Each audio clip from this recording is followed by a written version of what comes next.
नमस्कार दोस्तों, स्वागत है आपका आपके पसंदीदा चैनल प्राचीन गाथा रहस्य में। आज हम एक ऐसे रहस्य से पर्दा उठाने जा रहे हैं जो हमारी कल्पनाओं से परे है। एक ऐसा जीवन जहां मृत्यु भी एक उत्सव है और त्याग ही परम सुख। हम बात कर रहे हैं नागा साधुओं की। लेकिन आज हमारा विषय पुरुष नागा साधु नहीं, बल्कि उनकी वो सहचर्या हैं जिनके बारे में दुनिया बहुत कम जानती है। क्या आपने कभी सोचा है कि कैसे एक सामान्य महिला अपने परिवार, अपने घर, अपने हर रिश्ते को त्याग कर नागा साध्वी बन जाती है? क्या ये प्रक्रिया उतनी ही कठोर है जितनी पुरुषों के लिए? क्या वे भी निर्वस्त्र रहती हैं? और सबसे बड़ा सवाल, अघोर पंथ से महिला नागा साधुओं का क्या संबंध है? आज हम आपको इसी रोंगटे खड़े कर देने वाले सच से रूबरू करवाएंगे। ये सिर्फ जानकारी नहीं, बल्कि एक आध्यात्मिक यात्रा है जो आपको हैरान कर देगी। तो कमर कस लीजिए, क्योंकि प्राचीन गाथा रहस्य की ये गाथा आपको विस्मय में डुबोने वाली है। सबसे पहले समझते हैं कि नागा साधु कौन है। ये वो साधु होते हैं जो संसार से पूर्ण विरक्ति ले चुके होते हैं। अखाड़ों से जुड़े ये भगवान शिव के अनुयायी हैं और तपस्या में अपना जीवन समर्पित कर देते हैं।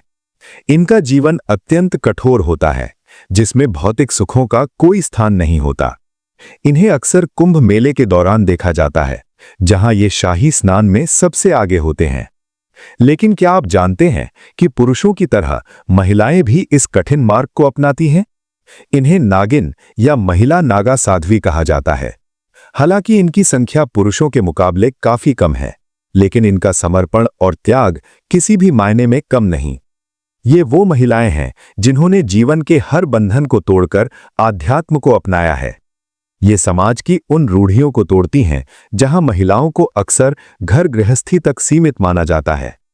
महिला नागा साध्वियों का जीवन अत्यंत गोपनीय होता है।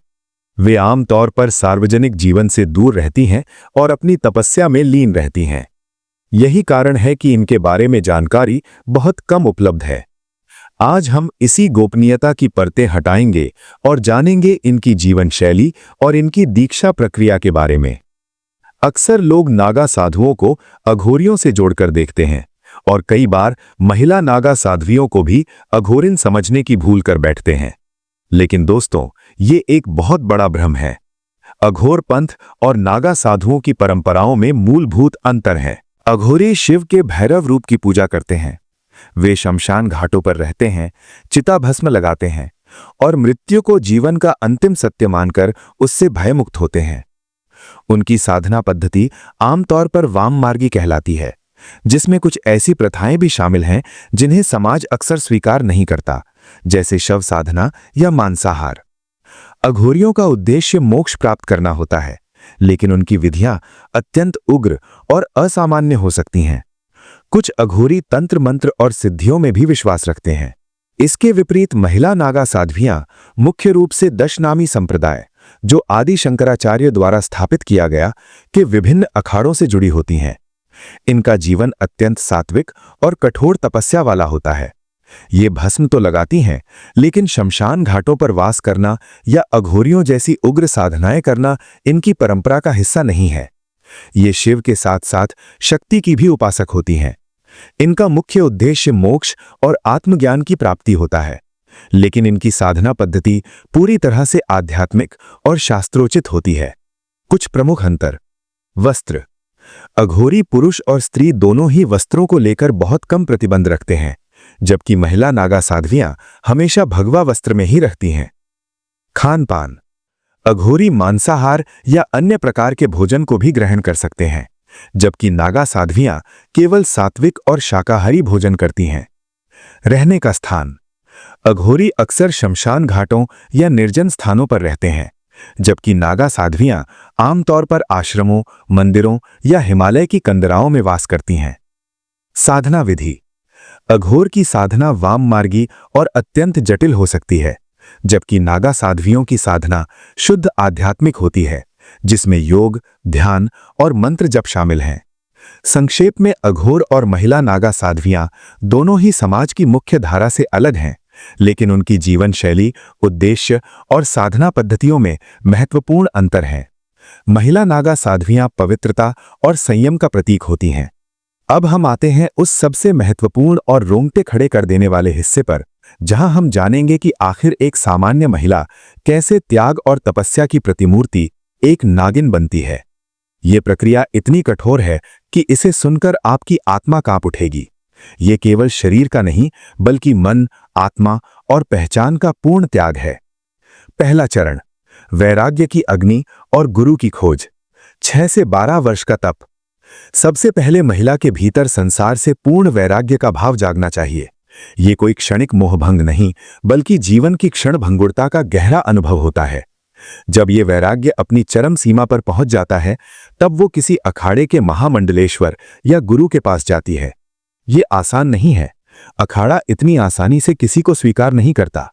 गुरु द्वारा उस महिला की गहन परीक्षा ली जाती है।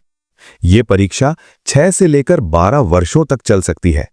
इस दौरान महिला को कठिन ब्रह्मचर्य का पालन करना होता है। उसे ये साबित करना होता है कि उसका निर्णय अटल है, उसका मन शुद्ध है और वो किसी भी तरह के प्रलोभन से मुक्त है। उसकी तपस्या, उसकी दिनचर्या, उसके विचार, उसकी भक्ति, हर पहलू पर गुरु की पैनी नजर रहती है। ये समय उसके धैर्य, निष्ठा और समर्पण की अंतिम कसौटी होती है। यदि वो इस परीक्षा में असफल होती है, तो उसे कभी भी दीक्षा नहीं मिलती। दूसरा चरण, जीवित रहते हुए अपना पिंडदान और श्राद्ध।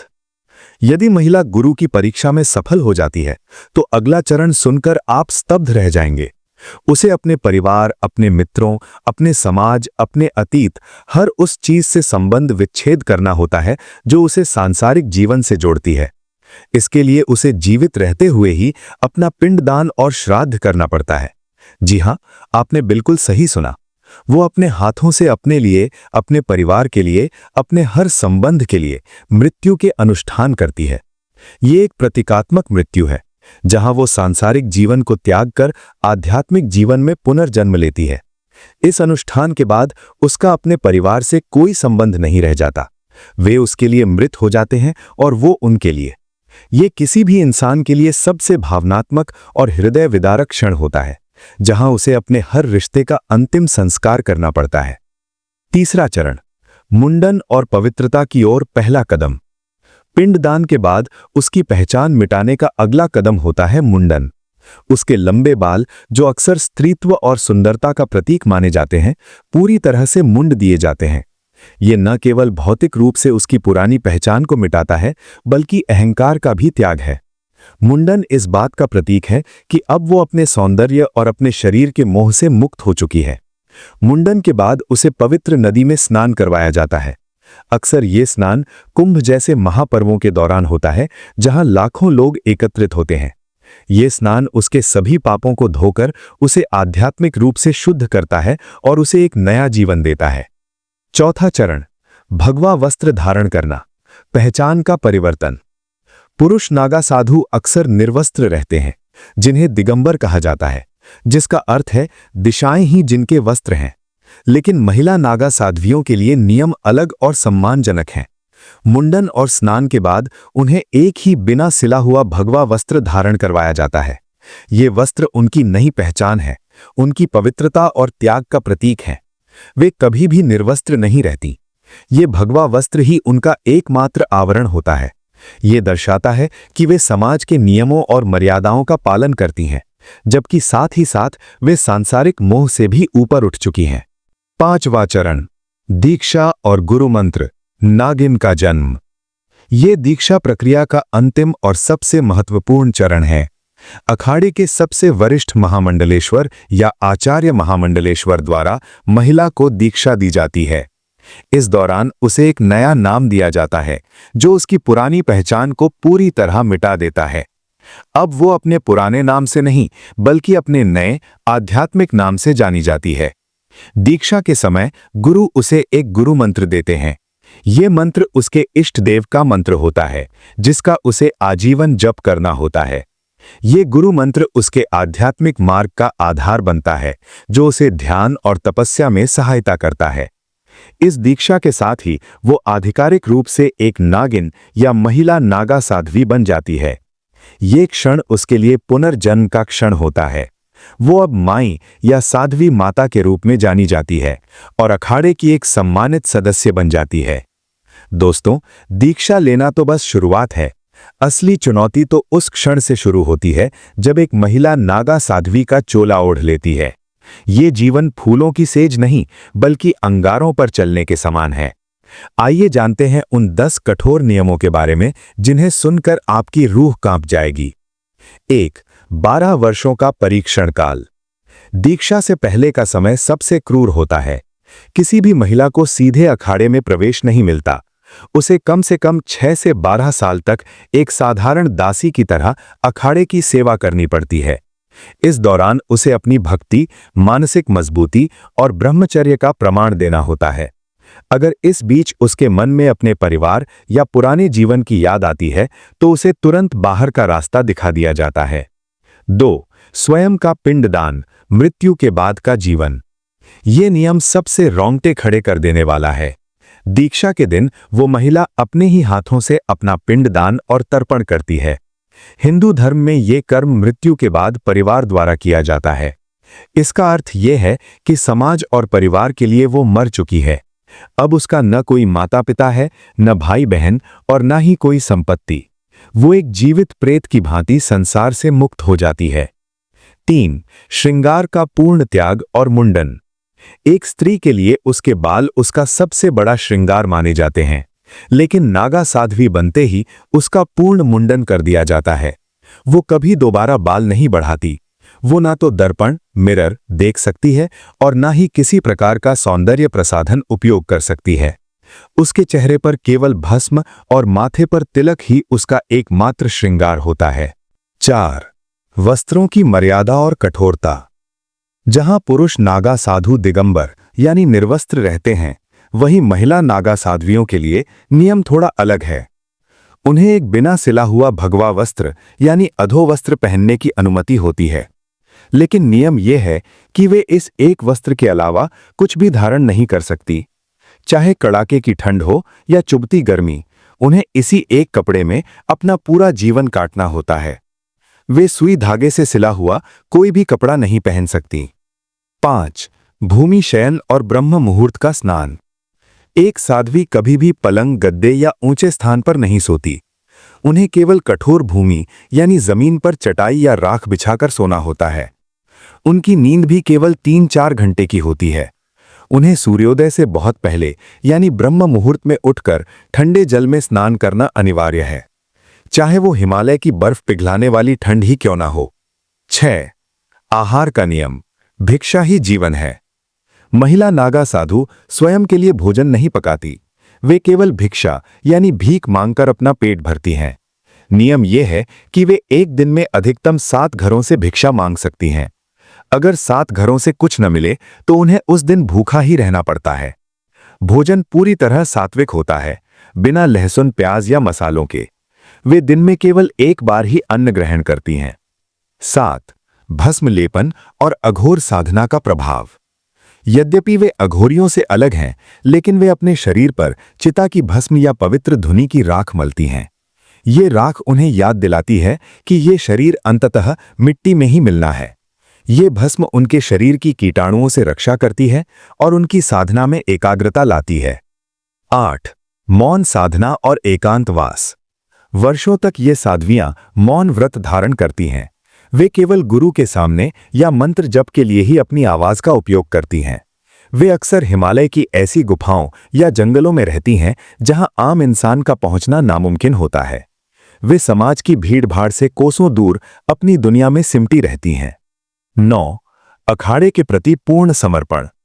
वे अपने गुरु और अखाड़े की आज्ञा के बिना एक कदम भी नहीं उठा सकती।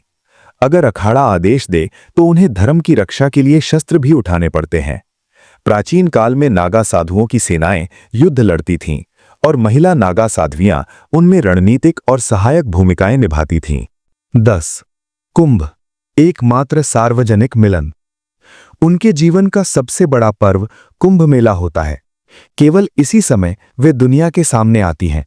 शाही स्नान के दौरान उनकी गरिमा देखने लायक होती है, लेकिन जैसे ही कुंभ समाप्त होता है वे फिर से अज्ञात स्थानों पर ओझल हो जाती हैं, मानो उनका कोई अस्तित्व ही ना हो। सोचिए दोस्तों, क्या आज के युग में कोई ऐसी सुख सुविधाओं का त्याग कर सकता है? जहां हम एक दिन इंटरनेट या एसी के बिना नहीं रह सकते, वहां ये महिलाएं ईश्वर की खोज में अपनी देह और अपनी पहचान को गला देती हैं। क्या ये केवल अंधविश्वास है या भक्ति की वो पराकाष्ठा जिसे हम और आप शायद कभी समझ ही ना पाएं? समाज में महिला नागा साधुओं का एक विशेष और सम्मानित स्थान है। उन्हें माई, साध्वी माता या नागिन कहकर संबोधित किया जाता है। लोग उनके त्याग और तपस्या के लिए उनका सम्मान करते हैं। वे आध्यात्मिक ज्ञान और पवित्रता का प्रतीक मानी जाती हैं। कुंभ मेले के दौरान उनका शाही स्नान एक भव्य और पवित्र क्षण होता है। वे स्नान में पुरुषों के बाद उतरती हैं, लेकिन उनका उत्साह और उनकी भक्ति किसी से कम नहीं होती। उनका जीवन इस बात का प्रमाण है कि आध्यात्मिक मार्ग पर लिंग का कोई भेद नहीं होता। महिलाएं भी उतनी ही दृढ़ता और समर्पण के साथ मोक्ष के मार्ग पर चल सकती हैं। इन साध्वियों का जीवन हमें यह संदेश देता है कि आध्यात्मिक मुक्ति किसी भी भौतिक बंधन से परे है। वे हमें सिखाती हैं कि सच्ची स्वतंत्रता स्वयं को समस्त सांसारिक बंधनों से मुक्त करने में है। उनका जीवन एक प्रकाश स्तंभ की तरह है जो हमें त्याग, तपस्या और भक्ति के गहरे अर्थों से परिचित कराता है। दोस्तों, आज हमने प्राचीन गाथा रहस्य में एक ऐसे रहस्य से पर्दा उठाया है जो हमारे समाज की अदृश्य शक्ति को दर्शाता है। एक महिला का नागा साध्वी बनना सिर्फ एक परंपरा नहीं, बल्कि आत्म खोज, आत्मत्याग और आत्मज्ञान की एक अविश्वसनीय यात्रा है। ये हमें सिखाता है कि मानव आत्मा में कितनी अदम्य शक्ति और दृढ़ संकल्प होता है। उनका जीवन बताता है कि कैसे अपने सभी सांसारिक बंधनों को तोड़कर एक व्यक्ति ईश्वर के प्रति पूर्ण समर्पण कर सकता है। ये साध्वियां न केवल अपने लिए मोक्ष का मार्ग प्रशस्त करती हैं, बल्कि हमें भी एक प्रेरणा देती हैं कि जीवन का वास्तविक अर्थ क्या है। ये अघोर पंथ से बिल्कुल अलग एक शांत, पवित्र और अत्यंत कठोर मार्ग है जो स्त्री शक्ति के एक अनछुए पहलू को उजागर करता है। आशा है आपको ये गाथा पसंद आई होगी और आपने कुछ नया सीखा होगा। ये जानकारी आपको कैसी लगी हमें कमेंट करके जरूर बताएं। इस वीडियो को लाइक करें, शेयर करें और अगर आपने अभी तक प्राचीन गाथा रहस्य को सब्सक्राइब नहीं किया है तो अभी करें और बेल आइकॉन दबाना ना भूलें ताकि आप हमारी ऐसी ही रहस्यमयी गाथाओं को मिस ना कर पाएं। हम फिर मिलेंगे एक नई प्राचीन गाथा और एक नए रहस्य के साथ। तब तक के लिए नमस्कार और आध्यात्मिक बने रहें।